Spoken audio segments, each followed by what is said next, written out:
There is our next team. They represent Spain, Ines MOUDDEN and Alejandro Lazaro GARCIA. They were in Bangkok. They placed 12th in that event, Junior Grand Prix event, a little earlier this season. And this team, due to the injury, forced to use last season's program, but a fun one that it is.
Spain's Ines MOUDDEN and Alejandro Lazaro GARCIA complete a stronger free skate than that which they performed in Bangkok, but unsurprising given the limited training time that they have had.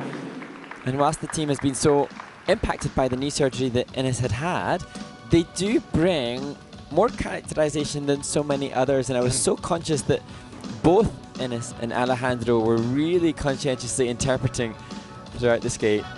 And, you know, we talked a little bit offline on this, and I just wanted to mention, we don't mention costumes very often, but I think this is a very tidy, clean-cut costume that works perfectly with the music and gives them a feeling of more experience than perhaps they've had a bit of a rough year. But I think it's really tidy. So I think that all the costumes have no points attached to them whatsoever. They do have an impact on how you perhaps see the whole package. Yeah, and I think, you know, their coach had explained how happy they are with the costume designers. We see the Tour de Basaco and the help that they have from the Spanish costume creator that they have. So appreciation from coach, skaters, and Ted. Yeah, there's the Group 5 reverse lift, change of position, change of hold. Let's see the dismount here. This comes in at a level 3, so just missing one of the features, probably not the dismount. And here's the throw double flip. That was nice. And I think what's probably quite important to acknowledge is we see Alejandro working through the rotation here, is that this team really have to use this season as just an investment in amassing more experience. They knew that they were not competitive because of the timeout that they'd had. She can only train one throw per day, really. She can't do an abundance of throws because of the fracture in her knee, and it's her landing leg too. So they're using this for next season, hopefully, or for the later part of the season, to continue to educate themselves and to continue to try to support Spanish skating. And their coach, Ines Gimeno, really, she's such a pioneer for promoting Spanish pair skating too. Yeah, that's great.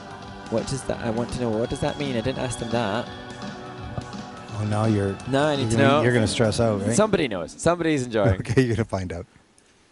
Well, let's take a look at the score. 75.72 is their season's best. They have a, 66.93 was their season's best, and the 69.58, which is a new season's best. That's first, with a 109.37 total score for the competition. Which is their new season's best. Their total competition score is 109.37 points, which brings them currently in the first place.